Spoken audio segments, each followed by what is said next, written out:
This is the audio log of Medical Supervisor Peter Raleigh, dated October 29th, 2145. We have exhausted all known forms of drug treatment in hopes of finding a way to abate this strange outbreak of dementia, and I have yet to receive any additional data from the psychiatrists back on Earth. Options are quickly dwindling.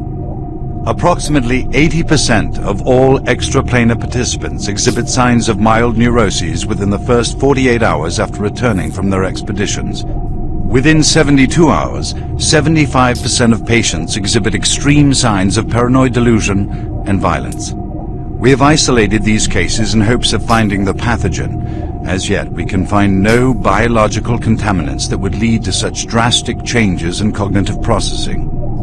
It seems that whatever this pathogen is, it attacks higher brain functions and only leaves more basal functions in the lower brain stem. We've witnessed that a high percentage of subjects lose ability for rational thought and communication skills, and then the physical changes become evident. Subjects in this group appear to atrophy. Skin pales, muscles become slack, bone, teeth, and fingernails become almost translucent, veiny sinews of their former selves.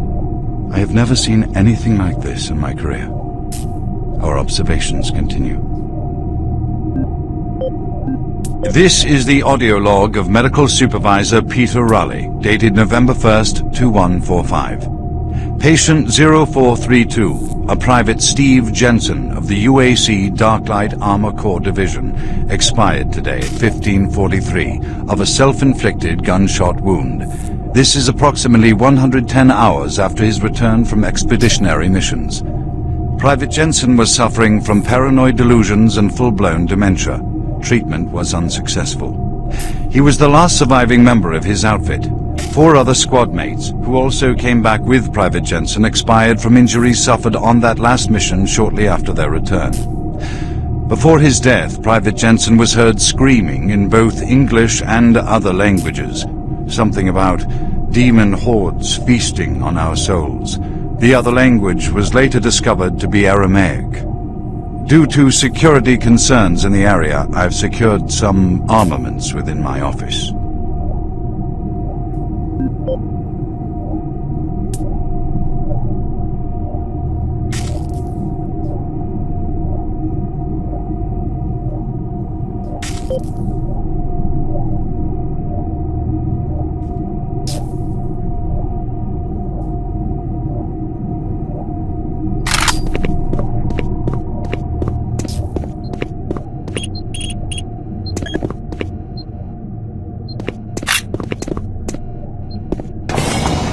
Making progress, Marine?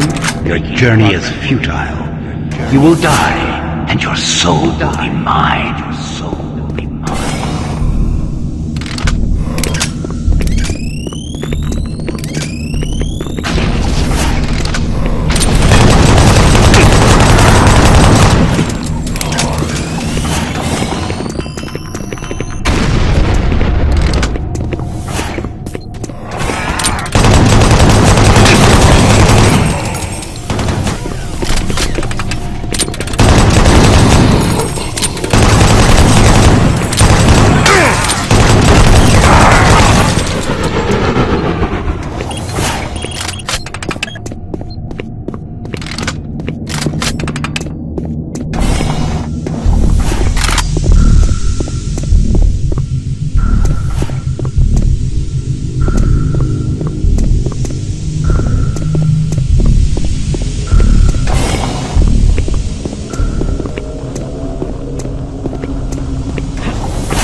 You're not one of them. I thought everyone else was gone.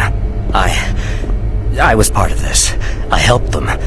The madness of opening to another dimension. Look, we don't have much time.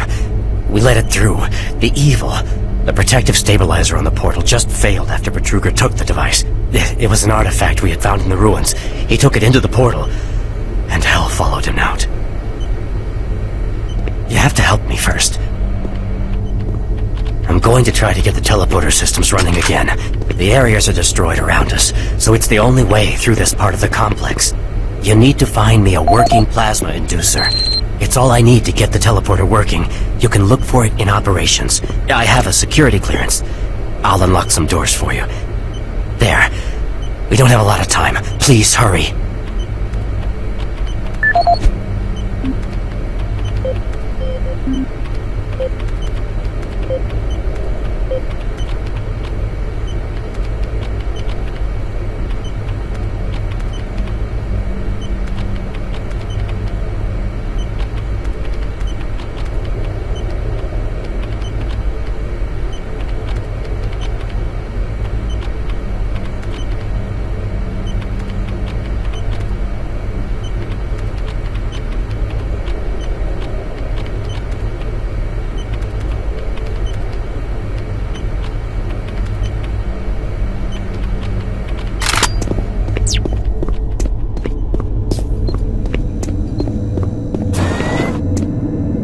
Decontamination process started. Decontamination complete. Have a nice day.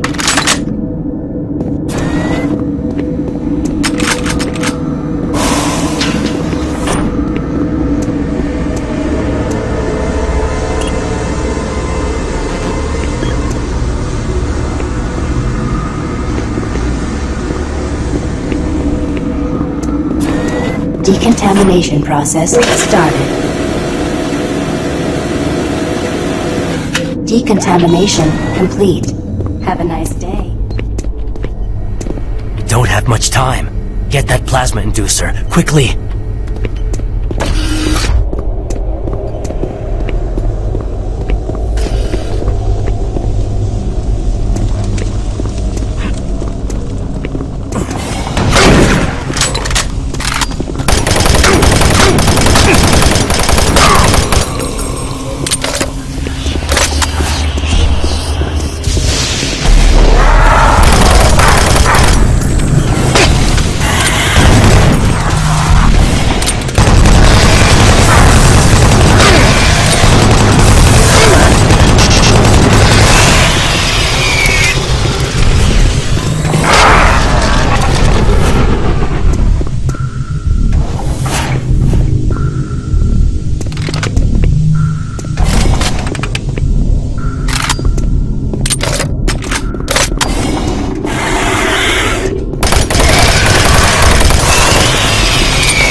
As requested, the following is my initial feedback on my first trip through the portal.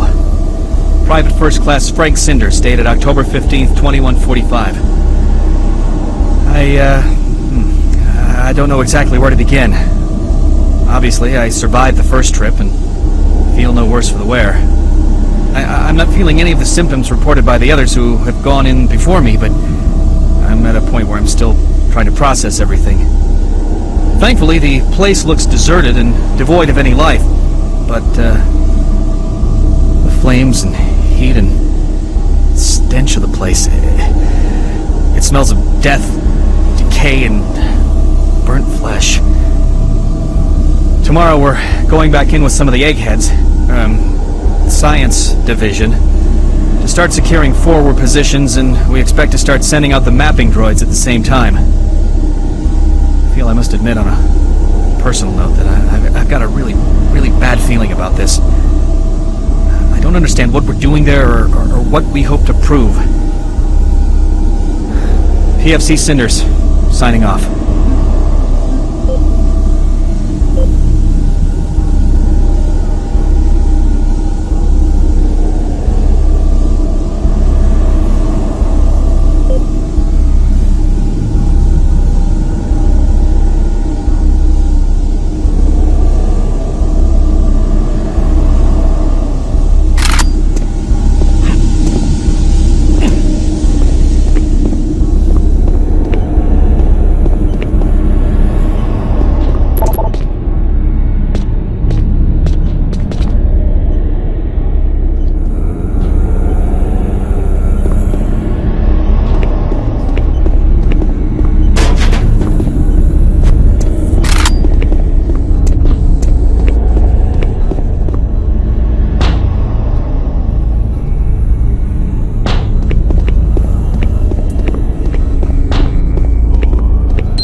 Warning. Halon systems active. Access denied.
Report 16-8, dated November 2nd, 2145. Patient 0432, applied Steve Jeffries, UAC, Darkness Armor Core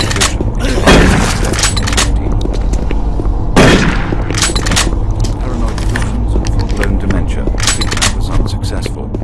Initial psychiatric interviews suggested only mild psychosis with speech, motor activity and thought processes within normal range. Paranoia being the only symptom.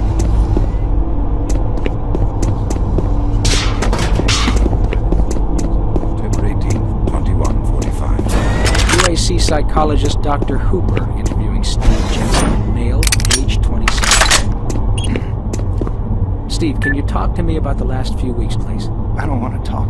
Well, I'm here to help you, Steve. I've tried talking. They think I'm crazy. You think I'm crazy. They, your colleagues, aren't doctors. Let me help you. Help! Nothing can help us. Prior sessions over a period of 72 hours reveal rapid deterioration of both physical and mental capacity, with behavior inconsistent with any known patterns. The patient was responsive for brief periods and had to be restrained during interviews. Reference interview H-3-2, Private Steve Jensen, October 21st, 2145. Tell me what you see, Steve. I don't want to see it anymore. I don't want to feel it. They'll be here soon, and then you'll see it. Can you talk about what you see?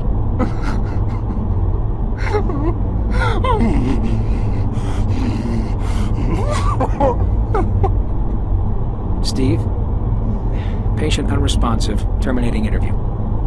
We have exhausted all known forms of drug treatment in hopes of finding a way to abate this strange outbreak of dementia, and I have yet to receive any additional data from the psychiatrists back on Earth.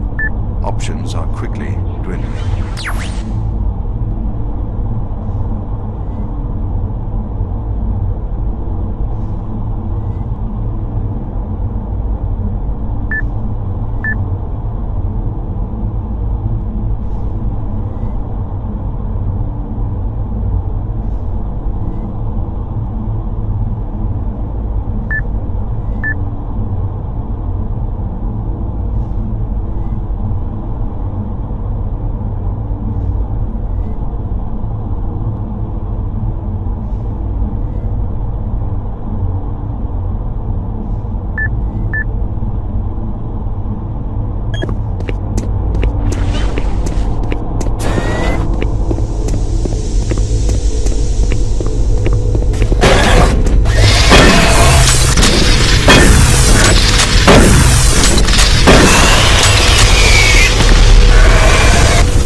Alon systems deactivated.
Audio log for Phil Wilson, medical technician, Delta Labs, October 20th, 2145. Today I witnessed the third test of the teleporter in the 3 weeks that I've been here. Volunteers are becoming harder and harder to come by, and it isn't difficult to see why. They all come back screaming like loons about demons, pools of blood. It's real fire and brimstone stuff.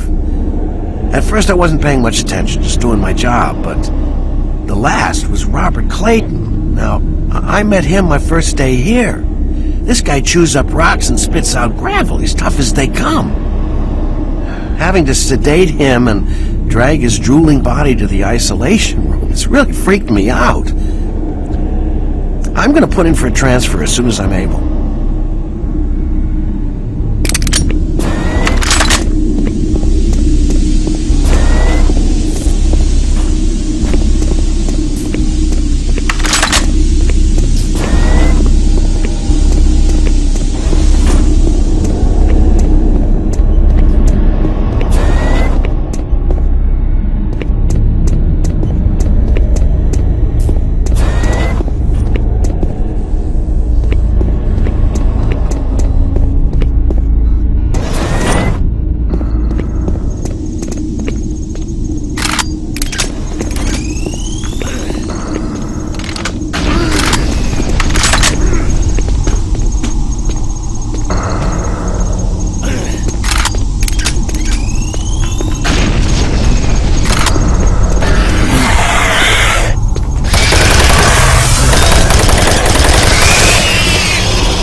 That will get the teleporter working again.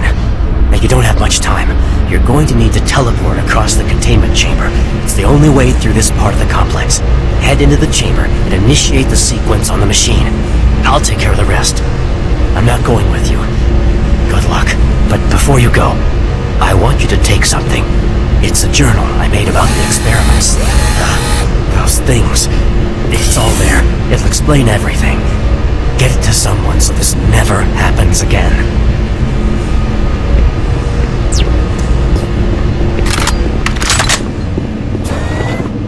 Decontamination process started.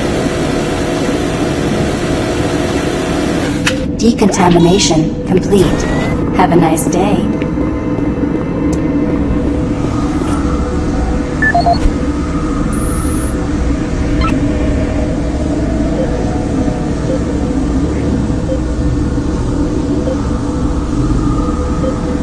My name is Ian McCormick. I'm a research specialist stationed on Mars, working for the UAC. My primary job is, or rather was, to assist Dr. Malcolm Petruger in a variety of experiments, though for the past year we've been focusing almost exclusively on teleportation. I don't know if I'll make it out of here alive, so I'm recording this video log to let someone know what happened, and with that knowledge, prevent it from happening again. Initially, the teleportation experiments were amazing. We're creating a new science. The prospects of it changing our way of life were, well, they were outstanding. I was proud to be associated with such an amazing project and someone as talented as Dr. Petruger. We noticed early on, probably before we had completed maybe a dozen successful tests, that there was a variable delay during the teleportation. The objects are broken down at the quantum level, transported, and then reassembled. Each stage of the process should have been instantaneous, but it wasn't, and we didn't know why. We sent a video drone through and were shocked at the images it sent back.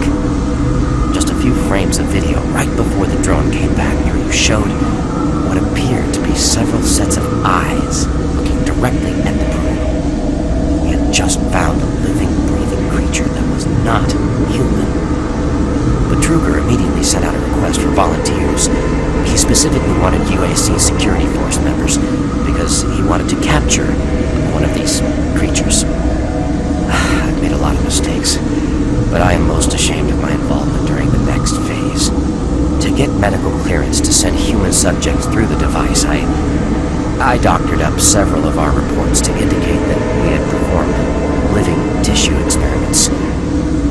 I did not regret it at the time, but a few days later, when our third test subject came back, he was chewing off his own fingers. It seemed he was clinically insane. We started sending teams in, about once every 2 days. The teams were reporting nightmarish experiences, sightings of things that ultimately made us conclude that the other dimension was not just another dimension. It was hell. The creatures we were bringing back. Demons. And then Petruger, he went through the portal himself. I don't know what he was thinking. It was an unscheduled trip, and he just went, and we couldn't stop him. When he came back, he had changed. He sounded and looked the same, but he just... I don't know, he was just different. And then he did the unthinkable. He took the Soul Cube, the device that was discovered in the ruins, into the portal. The portal stabilizers just started to fail, and then living hell erupted into the base. Oh, we were stupid for not destroying the portals as soon as we realized what was on the other side. Oh God, forgive me. I blame myself for my part in this. Please, someone, never let this happen again. I'm sorry, Ian McCormick.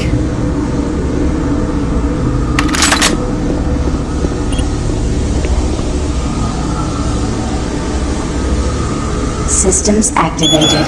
Teleportation will commence in T-3.